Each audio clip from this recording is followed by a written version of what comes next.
I think you're muted. I don't think we can hear you. Sorry. Thank you so much for letting me know. I thought I had unmuted, but you know, that's the way it goes. The reason why I stopped the recording and then started the recording again is because I realized I can edit the beginning and the end of a lecture, but I can't edit in the middle. The editing tools are rather crude. So if I start a new one, then I can just put this into the same slot in Canvas. So you'll go to the thing that says Theater Society and Producers, but there will be 2 lecture videos that you can watch if you choose to revisit this lecture again, okay? All right. You should look at In the Heights, Chasing Broadway Dreams, because that gives you the true path to Broadway that one company took. Lin-Manuel Miranda had a great idea, and then he went through the whole process of trying to get this to Broadway. And let's see what that was. And we'll just look at this through a little presentation.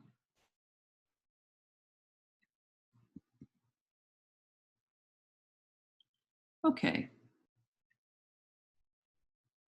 Broadway and producers. So what is it about Broadway? Why does everybody want to get to Broadway?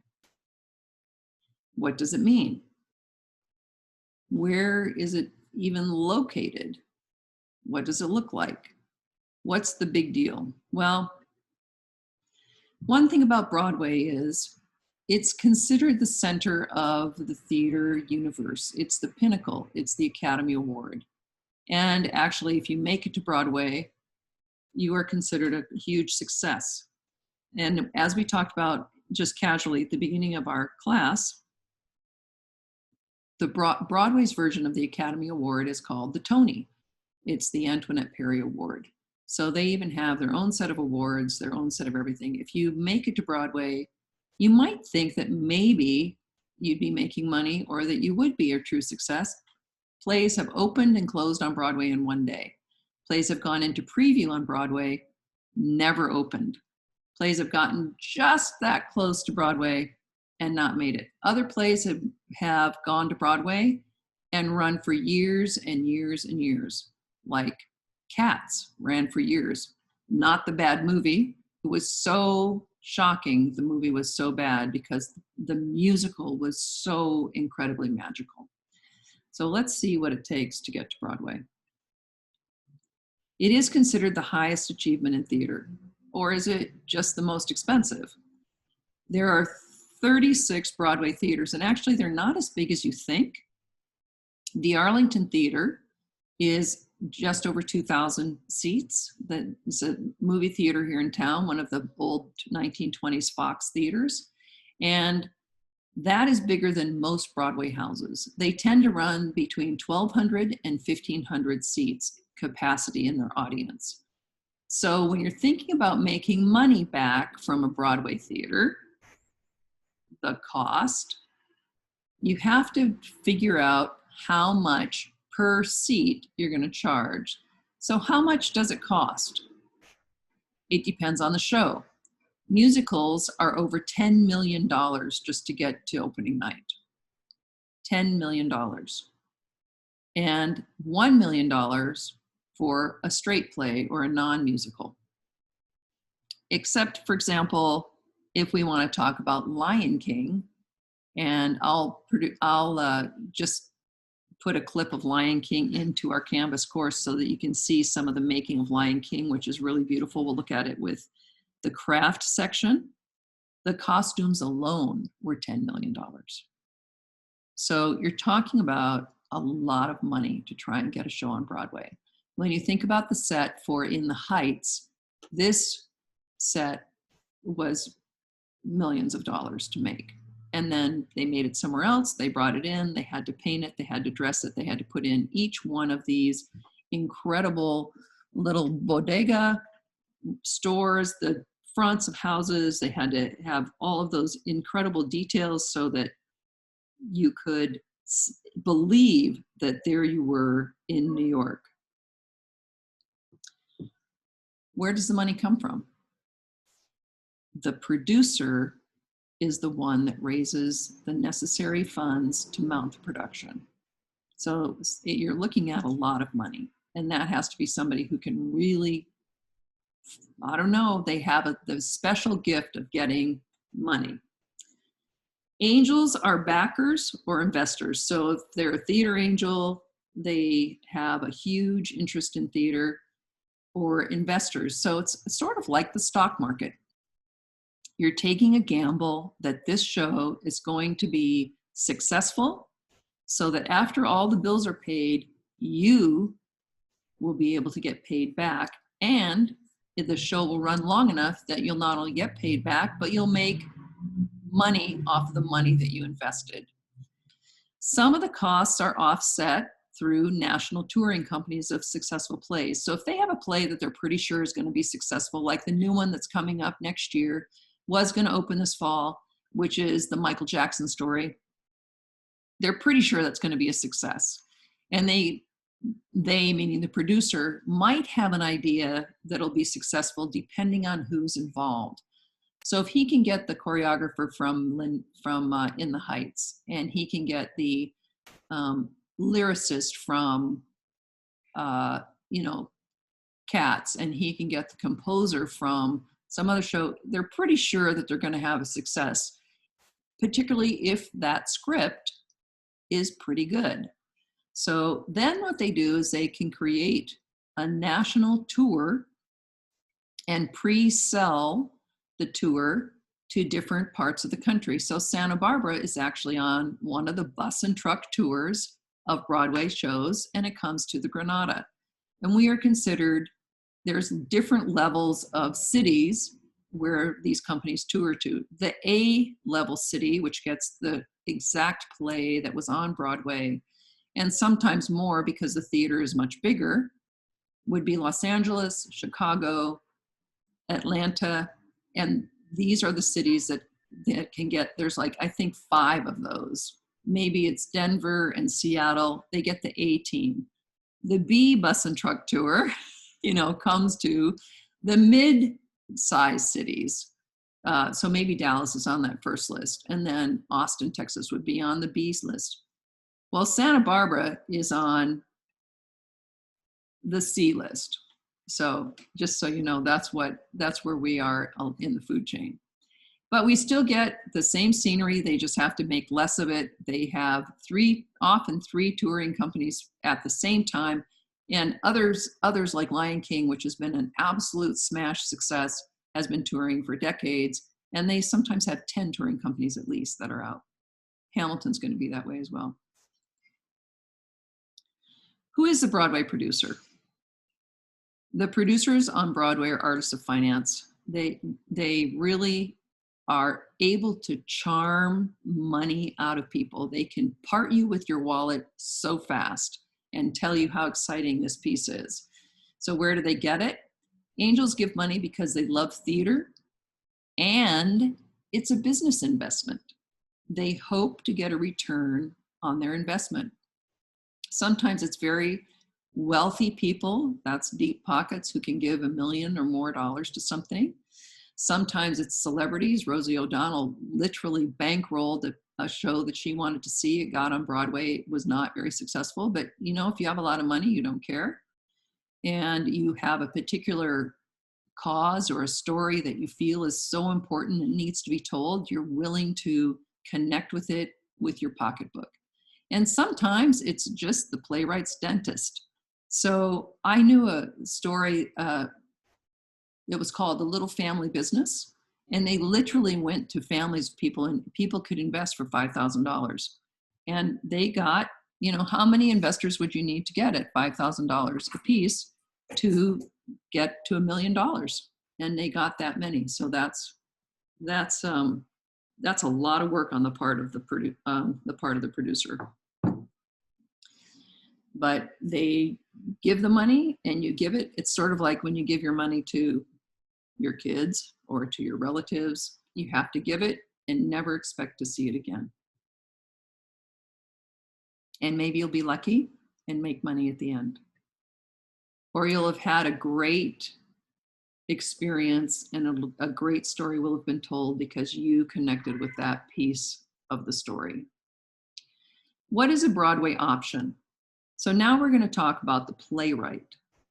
The playwright is the first person that comes up with the idea and the story. They can't just work in a void. I actually have a couple friends who are playwrights, and they write things that could, because basically you do it because you can't not write. You have to continue writing. You have to tell this story.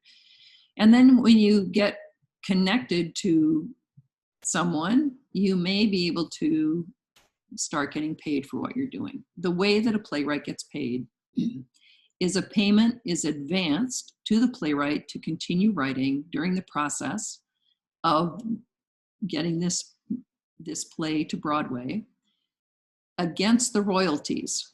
So royalties are the funds that are paid out over time based on the number of performances after expenses are met. So let's say you get $10,000 up front to help cover your expenses while you're writing the play. And the play goes through, as we look at the bottom line, gets workshopped through workshops. The script changes through workshops. The script changes through rehearsals. The script changes through out of town and then through previews. If you watch Chasing the Broadway Dream, you can see that when they got to Broadway, they said, this is the only part of the script that remained from the first thing. So there's a lot of work that happens there. But royalties are paid up front so that you don't have to have a day job and work at night, but you can actually go to all those rehearsals and do all those things. And then your payment is advanced against your royalties. And then, a royalty is what's paid out afterwards. So when you move into a Broadway theater, there's nothing. There's 4 walls, a door, and sometimes there's not even audience seats.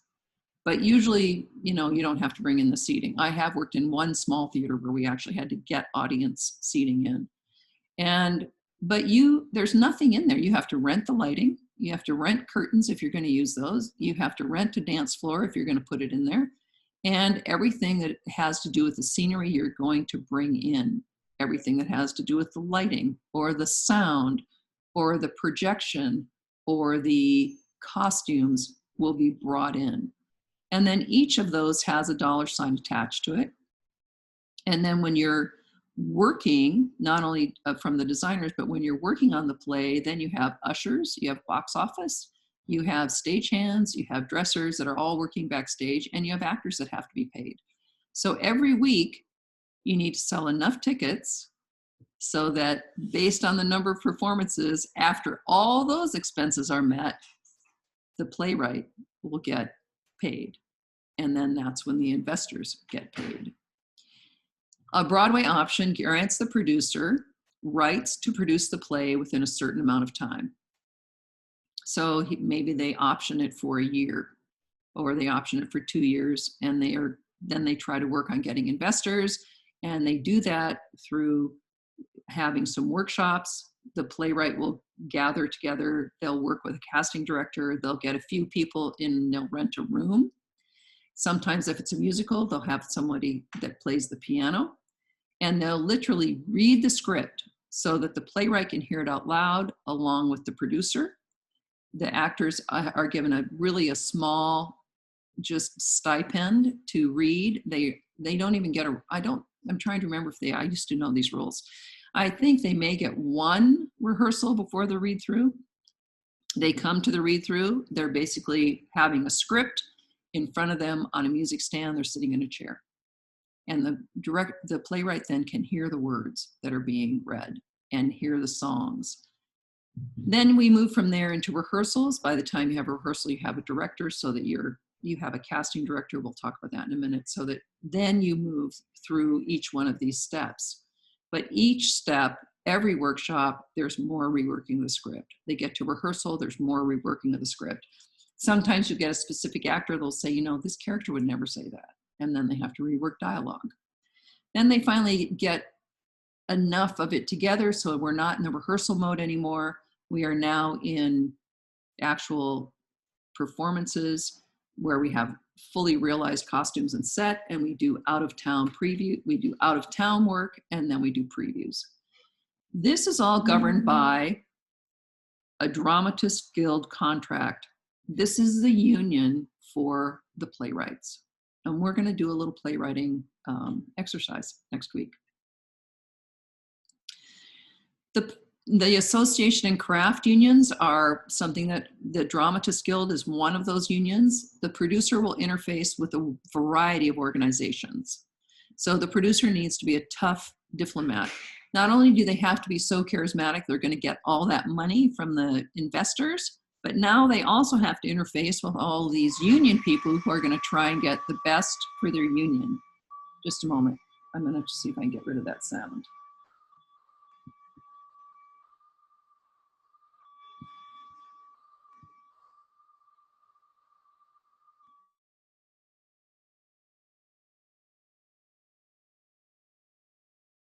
I'm going to step away for a moment and pause the recording.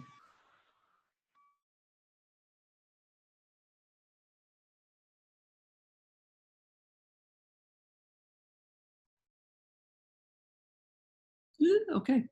But one of the reasons why a producer is so charismatic and charming is because they believe in the story and they just think, man, this story has never been told this well in this voice. This is going to be a hit. You have to go with the thing that touches your heart, and it's meaningful to you as a person. And if you can get that meaning, then maybe someone else will. But it has to be that personal, because the job is very, very hard. Just if we go back to where we were, think about, first of all, you're working with the playwright, you're getting the option, you're trying to work with all of those investors. So that's like all in front of getting the production. You've got a good idea. You've got a playwright that's going to stick with you for the whole thing. You've got this great script. You're selling this story to your investors so that you can get some money up, so that first you can have one workshop with basically nothing. You get a workshop with folding chairs and a rehearsal space and music stands and a script that is printed off maybe at your home computer.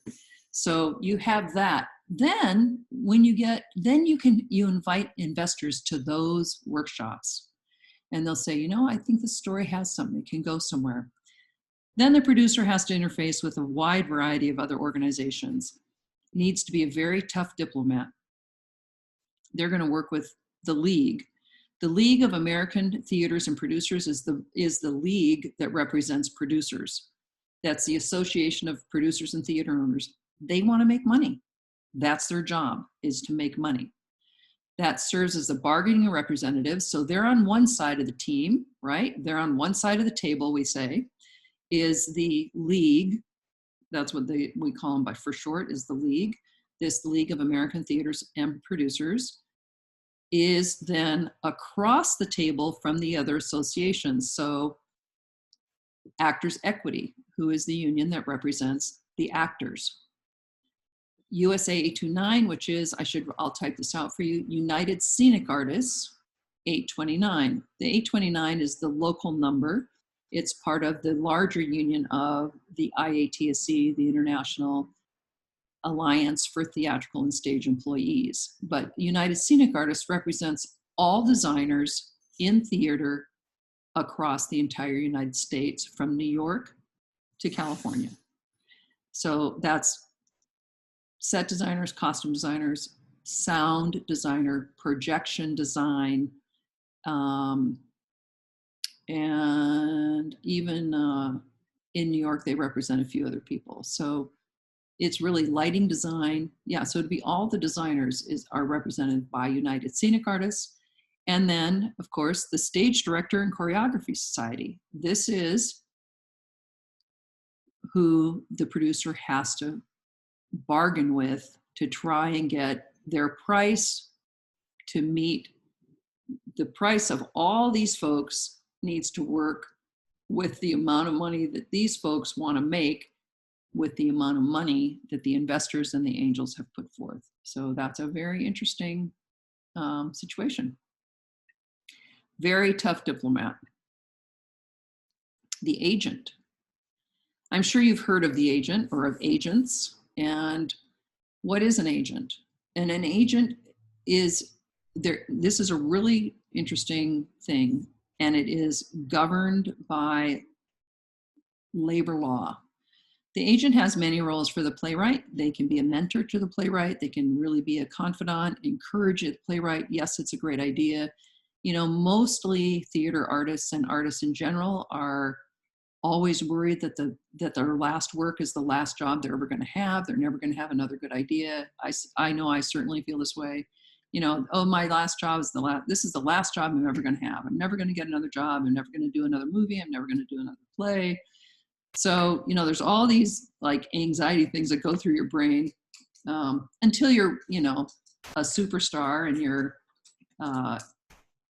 let me think of who is a superstar right now. You know, David Mamet or somebody that is a known quantity and has had enough track record that they know this is a very good investment.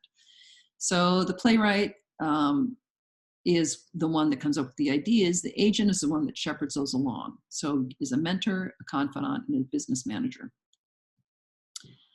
For that, they get a percentage of the money that the playwright makes. And the agent usually represents more than one playwright. The agent usually represents more than one actor. So that's a really important thing. And the agent usually gets 10% of all proceeds for any kind of thing. Designers have agents as well. They get 10% of all proceeds. They act on behalf of the artist to find them work. A business manager can do that too. And the agent can negotiate a contract. A business manager is sometimes someone that you have separately outside of the agent, although the agent can also be the business manager. And then you'd be paying a percentage to both an agent and a business manager. A business manager can help the artist find work, but a business manager cannot negotiate a contract. That is completely in the purview of the agent only. The agent is the one that can negotiate a contract. What is the road to Broadway? Well, this is where Chasing the Dreams comes in, and it's so important. You saw the very beginning of the piece where they did workshops. Where does it come from? So this is in reverse order. Previews are the last thing that happen before you get into the Broadway opening. Before you're pretty sure you've got something that's really, it's together. You're pretty together. And except like I told you, things can even change even in a preview, but usually it's not, the script is not changing. You might get a new costume. You might take a song out. You might do something like that. But your out-of-town tryouts have already worked out in front of an audience some of the bugs so that this can be a more seamless transition to Broadway. Hopefully all the scenery is working. Everybody knows what their jobs are backstage. You know how to call the cues. There's a lot of moving parts, and we'll find out more about this as we go into the semester. Sometimes those out-of-town tryouts are close enough to New York that people can go see them. So they're in Philadelphia, or they're in New Jersey, or they're, you know, Philadelphia is 90 minutes from New York, or they're in Boston, something like that. But often they may be in regional theater, and the League of Regional Theaters is 40 theaters throughout the United States. And we have some in Los Angeles, none in Santa Barbara, we're too small. And regional theaters are theaters where new plays come from. They will invest in new plays. They'll have local angels that will say, we will support a new play, new playwriting. We want to support playwrights bringing us new plays. So they will be places like South Coast Rep, or let's see, in Los Angeles, we have the Mark Taper Forum, and even the sister or brother theater to that, which is smaller, the Kirk Douglas Theater. And the bigger theater to that is called the Amundsen Theater, and those three make up the Music Center. So these are regional theaters, and again, specifically regional to a geographic area. And I'm speaking really about the United States and how the United States brings things to Broadway. There are other non-traditional places. For example, I know a musical that ended up on Broadway that started in a bar in Hollywood. They started just doing, they were really excited about this idea. They started doing the performances, and it was literally, it went from a bar in Hollywood to a soundstage in Hollywood to Las Vegas as a Las Vegas show, and finally went to Broadway, and then went on tour, and then became a movie. So, you know, you can have, the road to Broadway is not as clean as it once was. It wasn't just, you know, workshop, do a couple of out-of-town tryouts and previews. But if you have a lot of money and you have good investors, you can go that way. Otherwise, sometimes you work your way up. One other way that things come to Broadway is import from Great Britain, particularly. Imported from London and the West Ends to stage. We get a lot of the musicals. Phantom of the Opera came from there, and many of the other musicals have come from there, depending on who's writing musicals. So the musicals that the United States produces go to the West End, which is the Broadway version of Great Britain. The purpose of this path is to fix the problems with the show. That's why we talked about the playwright is rewriting each step of the way to get the intent of the story more clear. We want to tell our story in the best way possible. Then you finally get to your Broadway opening. And this is, again, another great scene in the video where they're standing around backstage, they're looking at their phones. What are they saying? What are the critics saying? What is it? Is it a hit? And the morning after is really euphemism. They're really talking about 2 a.m. As soon as the newspapers come out, you know, I get my LA Times, my New York Times comes at about 2:46 a.m. I'm always shocked when I see it come in. I'm thinking I'm still working. But they're looking for, what do the critics say about this new play? What are they saying about it? So the producers meet. Sometimes the very high investors will be in this meeting, and other business personnel, like the people who are running the theater. They know how much exactly is going out to pay all the personnel. Can we make our investors' money back? How many tickets do we have to sell? What is 1,500 times $100? I mean, that's, you know, when Broadway went to a $100 ticket, that was a big deal. That was a huge amount of money that people were willing to spend to go see 2 hours of entertainment. Can we make our investors' money back, and should this production go forward? So, as with In the Heights, the reviews were fantastic. It was a brand new voice that they were hearing on Broadway. They had not heard of Lin-Manuel Miranda before. Obviously, a great investment, because he's gone on to Hamilton and a number of other hits, including writing movies. So in that case, yes, no question, this production should go forward. But that's the part that's really painful, is you've done all this work and sometimes represents years of work. I have a friend who moved back to Fresno, California, whose play she'd been, and she's the lead, and she'd been workshopping it for 5 years, and it was opening on Broadway this spring, and we ended up with COVID-19. And so she was, you know, live theater is closed probably until at least a year. And the earliest thing I've heard of opening is going to be March of 2021. So it takes a long time. So when you get to that moment of, should this production go forward, you're taking a lot of history into consideration. And it's, do we cut our losses and our investors know they're not going to get their money back at this point, or we're willing to invest more money and continue to go forward? All right, let's stop that Broadway share.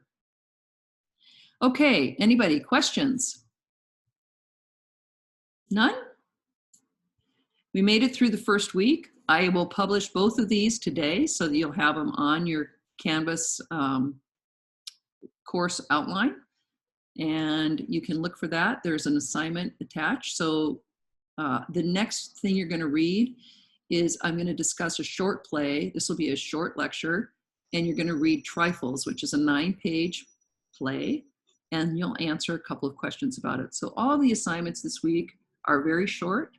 And I'd like you to get them all done so that we can move on next week to the more fun and exciting things.